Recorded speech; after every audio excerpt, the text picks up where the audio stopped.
I've been feeling sick for the last week, and I went to the therapist thinking there would be an elderly, unattractive man who would examine me with cold hands.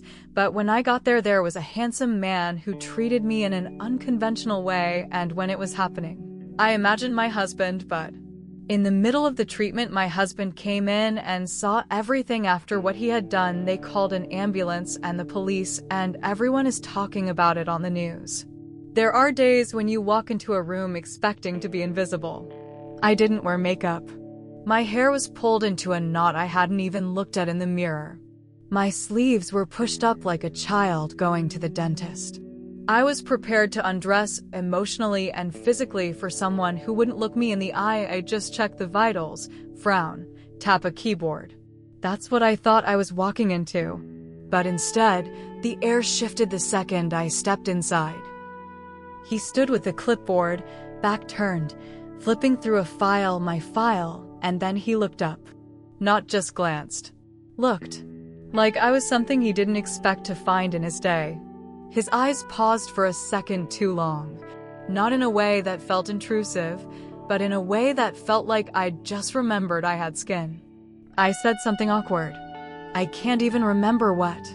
He smiled softly and gestured toward the chair, and even that, the small kindness in that gesture was more attention than I'd been given in weeks.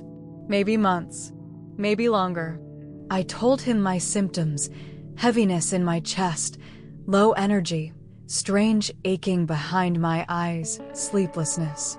He asked how long I'd been feeling like this, and I hesitated. What could I say? That I couldn't tell anymore where physical fatigue ended and emotional emptiness began? That somewhere along the line, my body had begun grieving something I couldn't name? He didn't rush me. He took notes slowly. His handwriting was quiet, like he didn't want to interrupt me even with the scratch of his pen. I noticed how he listened without blinking, how he didn't glance at the clock, how his posture stayed open. My throat ached, but I didn't cry. Not yet. At some point, he said the words, "Let's check your alignment," just to rule out tension in the spine or jaw. The exam table creaked under me as I lay back. I was used to cold hands, latex gloves, and the sterile touch of someone who wanted the body without the person. But his hands were warm, present. He didn't rush through it. He pressed gently into the muscles of my shoulders, then the base of my neck, pausing each time he felt tension. "You're holding too much," he murmured. I let out a breath I hadn't realized I was holding. I know. When his palm pressed into my lower back, a tremor passed through me. It wasn't pain. It was the simple shock of being touched by someone who noticed. Someone who didn't need to be there. Not like my husband, who touched me with the bored rhythm of obligation. This was different. Quiet, but sharp. It lit something inside me that had been asleep. I closed my eyes. And I truly tried, to think of my husband. I imagined his hands, clinical now in their movements. The way he rubbed my shoulders in the evenings without really looking at me. The way he held me at night, not too close, not too far, like a habit he no longer questioned. But when this man's fingers pressed into the soft spot beneath my ribs, something gave. My breath hitched. My stomach fluttered, uninvited. His touch paused, as if he felt it too. I told myself, it's just tension leaving the body. Just breath. Just pressure points. But it wasn't just. Not when I imagined, for a split second, leaning toward his voice, letting my guard drop, letting myself feel something. Anything. And then the door opened. I still don't remember the exact sequence. My husband's voice raised. The sharp scrape of metal. The crash. The sudden absence of all breath in the room. His eyes, my husband's, went wide, then red.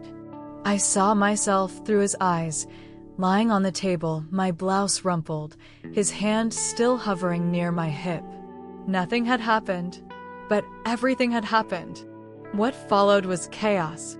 I remember the receptionist shouting, a nurse pulling at my sleeve, the way my husband's voice cracked when he screamed. I don't remember what he threw. I do remember the sirens. Someone said I fainted, but that's not true. I remember every second. I just stopped reacting. And now, the quiet aftermath. Now I lie in bed at home while the world hums around me, louder than before. They talk about it on the news. Domestic dispute at local clinic. My name isn't mentioned. Neither is his. But I see my outline in the gossip. I hear my pulse in the way the news anchor says inappropriate contact. My husband doesn't speak to me. Not really. He sits across the kitchen table with eyes that look through me. Like I am glass. Transparent. Fragile.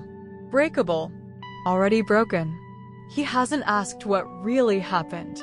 Maybe he doesn't want to know. Maybe he already knows more than I do. I wish I could say I felt guilt, but I don't. I feel unfinished. There was something in that room, something just beginning, that was taken before it could be named. And now it echoes inside me like a question without punctuation. I wake at night remembering his fingers on my spine, the way he didn't speak unless it mattered, the way he waited for me to exhale. No one had done that in years. My husband used to, in the beginning. He used to press his forehead to mine and whisper that I made him feel safe in his own body. I don't know when that stopped. I only know that lately, when he touches me, it's like rearranging furniture. Done with love, maybe, but without wonder. Now, I wonder things I shouldn't. I wonder what would have happened if the door hadn't opened. I wonder if the doctor remembers how I flinched when his hand grazed my waist, not because it hurt, but because it didn't. I wonder why I can still feel his breath in the hollow of my throat when I lie awake. I tell myself this isn't about him. It's about the fact that I felt awake for the first time in years. Not happy, not desired, not even beautiful. Just present, like a body that belonged to someone again, even if only to myself. I haven't called the clinic. I haven't spoken to him, but I think about the way he said, "You're holding too much," and how those words weren't about muscles at all. I walk through my house like a stranger now. Everything looks the same. The photos on the wall, the neatly folded towels, the polished countertops. But I am not the same. I open drawers without knowing what I'm looking for. I sit in the living room with the TV off, listening to the quiet like it's trying to speak. My husband's keys clink in the dish by the door. His boots sit neatly by the mat. He moves like someone trying not to step on glass. He doesn't touch me anymore. I think he's afraid of what he might wake up. He should be, because something has woken up. And I don't think it will go back to sleep. It started with a sound. Not a voice, not a knock, just the low hum of my body reacting to a memory. I'd gone days without speaking his name, without thinking about what happened on the table that day. At least not out loud. But silence isn't the same as absence. I began hearing him in the spaces between things, the way the faucet dripped when the house was still, the way my coat brushed against my legs as I walked up the stairs, the shift of air when I entered a room alone. My body had become a chamber, and he echoed inside it. I told myself it would fade, but then I stopped telling myself anything. I didn't sleep. My husband would turn beside me, his breathing even and low, and I would stare at the ceiling, blinking into the dark, my mind returning again and again to the feeling of warm hands pressing into my spine, and the way I, not my body, not my mouth, but I, had let go. One morning, I opened the top drawer of my dresser and found myself staring at a pair of silk underwear I hadn't touched in years. I picked them up, not to wear, just to feel something. I held them in my hand for longer than I should have, as if their softness could answer the ache I didn't know how to name. Later that day, I called the clinic. The receptionist asked if I wanted to schedule a follow-up. I said yes before I knew what I was doing. My voice sounded unfamiliar, like it belonged to someone else. He didn't know I was coming. He didn't expect me. But when I stepped into the room and he turned to see me standing there, I saw it in his eyes, a flicker of something unspoken. Not surprise, recognition. We said very little. He asked how I was. I said, worse. He nodded. I lay down on the table. He adjusted the pillow beneath my head. His fingers brushed the line of my jaw. A pause. Then he stepped back. Clinical. Careful. But his hands, when they returned to me, were slower. Less practiced. More human. He asked me to breathe. I did. He pressed gently into the muscles beside my shoulder blade. Still tense, he murmured. It's not just my body that's holding it anymore, I whispered. His hand paused lower, where the breath tangled. My body responded before I had time to think. I turned my face to the wall, ashamed of how much I wanted more. He said nothing, but his hand stayed, longer than it should have. That was all it took.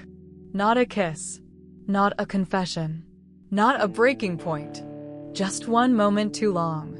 That night, I didn't tell my husband I'd gone back. I told him I'd run errands.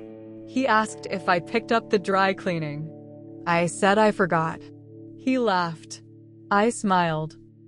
But I could still feel the ghost of fingertips on my spine. I could still feel the weight of his attention. And when I lay in bed, I turned away again. But this time, I imagined his breath behind me. I wondered what would happen if I stopped holding everything in. The third visit wasn't an accident. I wore something softer than usual. He noticed in the way silence stretched. He didn't comment, but I saw it in the way his hands hesitated before they touched me, the way his voice caught when he asked if I'd been sleeping better. Worse, I said again. Nightmares? No. He nodded slowly. That was when he stepped closer.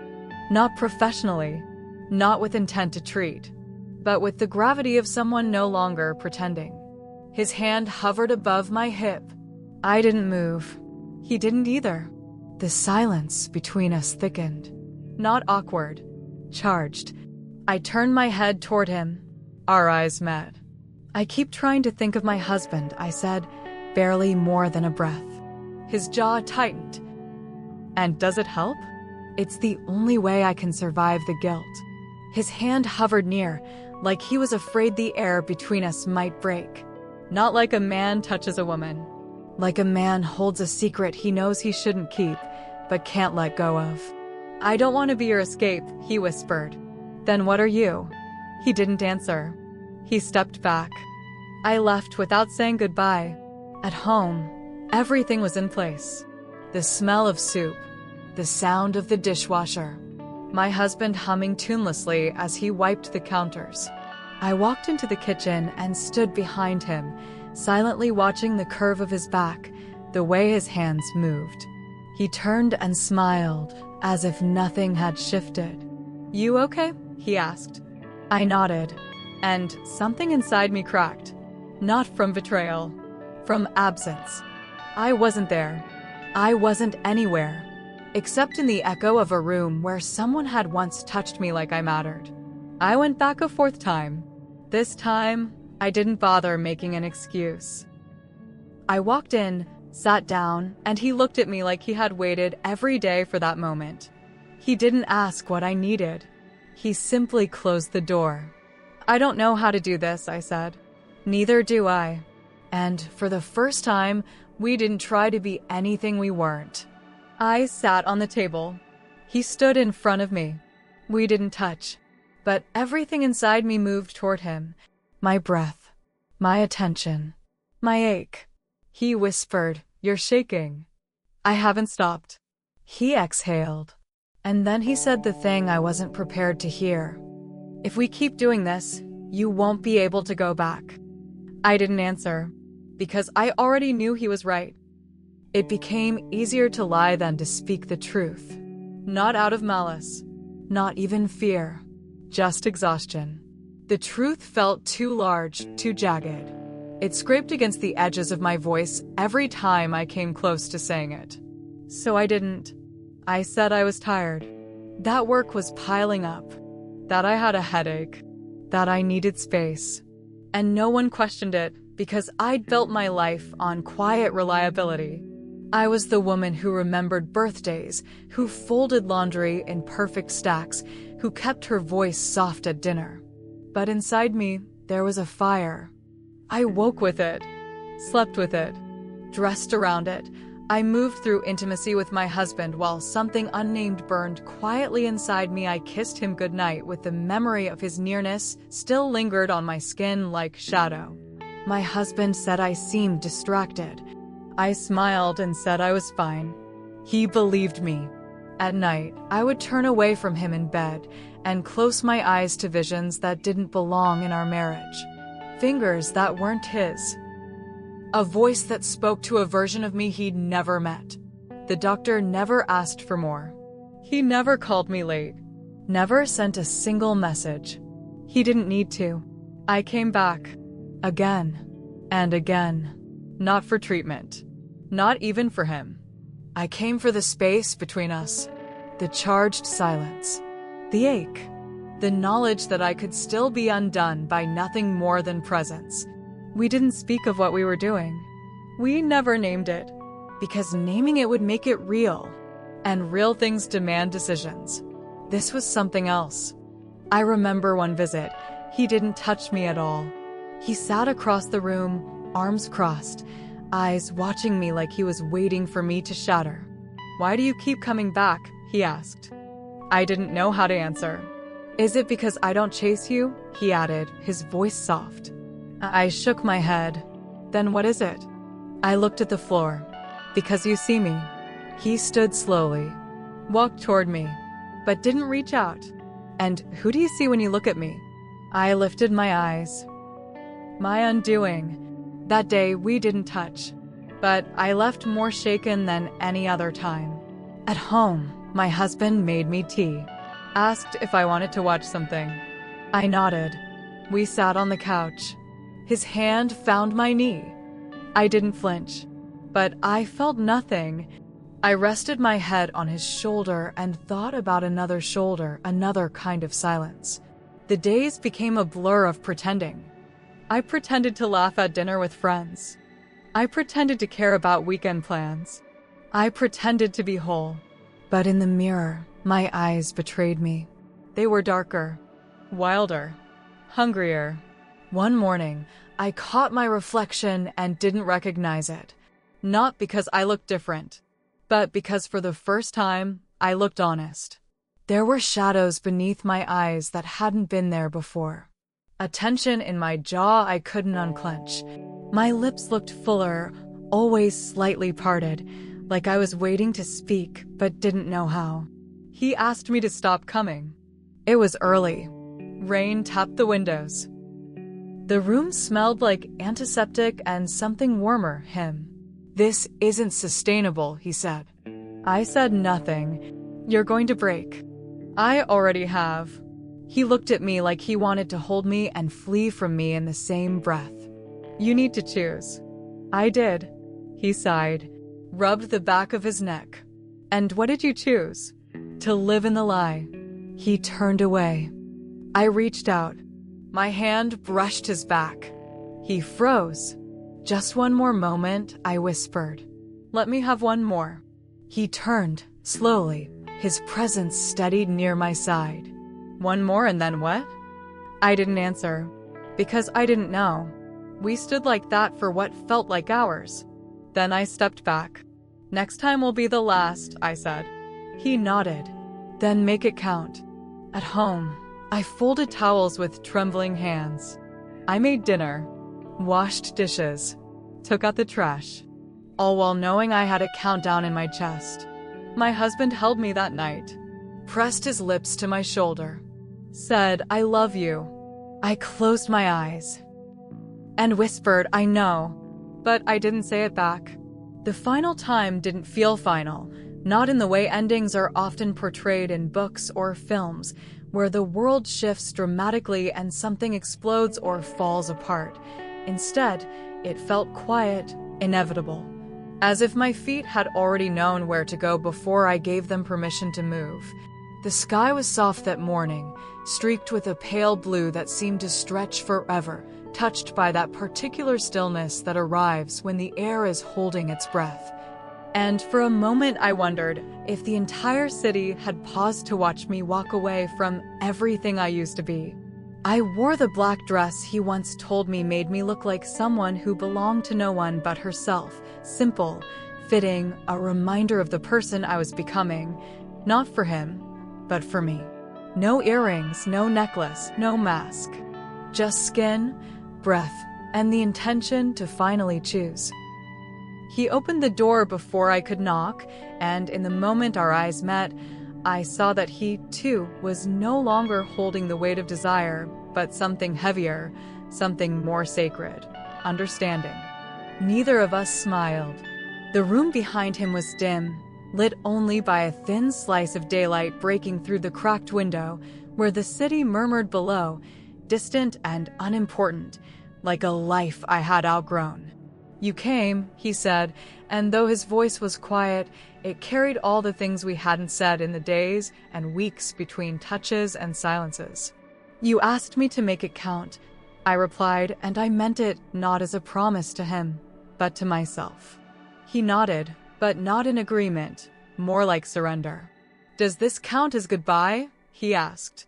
"No," I said, and my voice didn't shake. "This counts as a beginning." We didn't touch at first. We didn't rush. We sat across from each other, the space between us still thick with everything we had never allowed ourselves to name. Grief, ache, clarity, awakening. "You still see him?" he asked. "Every morning," I said. "I study every night." "Does he know?" "No," I answered, then paused, letting the honesty stretch. "But I think he feels it." "What does he feel?" "That I'm not all there anymore, that something in me slipped away and never came back, that my body shares his bed, but my breath lives somewhere else." He lowered his gaze, not out of shame, but as if the weight of the truth had finally settled between us. "And what are you here to say?" he asked. "That I remember who I was before this, before all of it, and I don't want to go back there. Not to that quiet place where I barely existed, where I moved like a shadow of myself." His hand moved slowly, gently, until his fingers found mine, and there was no urgency in the gesture, only grounding, like he was anchoring me back into my own skin. "I don't want to be your shadow," he whispered. "You never were," I said, and then added, barely breathing, "You were the window."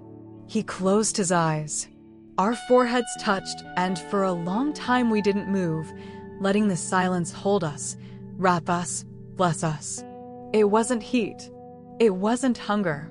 It was recognition. I stayed until the light shifted across the floorboards, until my pulse slowed, until my breath felt like it belonged to me again, not borrowed or shared, but mine.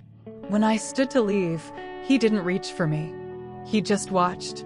"Will I see you again?" he asked. "I don't think so," I answered. "Then this is goodbye." "No," I said, turning to the door. "This is the part where I go home." I didn't look back. The door to my house creaked the same way it always did, a soft, familiar sound that had never meant anything to me before, but that night it sounded like return. The kitchen smelled like lemons and soap, the counter was wiped clean, and my husband, standing by the stove, turned toward me with a look of quiet surprise. "You're early," he said. "I was done," I replied. He nodded. We ate dinner together. We talked about the garden, about bills, about a neighbor's dog. The conversation was ordinary, small, but something inside me had changed. My breath was steady. My voice was clear. That night, when he reached for me, I didn't turn away. I didn't pretend. I didn't turn away. I let him be close. I let myself be seen. And for the first time, I met his eyes without armor, without guilt, without absence. We stayed in silence after. He asked, "Are you okay?" And I said, "I am." It was the first truth I had spoken in weeks. In the bathroom, I brushed my hair slowly. Not for him. Not for anyone. The woman in the mirror looked the same, but she wasn't. There is no dramatic ending to this story. No explosion. No collapse. No fireworks. Only a quiet stillness. Only a woman who came back into her own breath. Only a choice, repeated every morning, to be present, to be real. I will never again hand myself over in pieces. I will never again wait to be awakened. Because I am awake now. Not because of him, but because he showed me what I had been missing. Not love, not desire, but the soft sacredness of being seen. And that was enough. This story doesn't end. It begins. With silence. With breath. With me.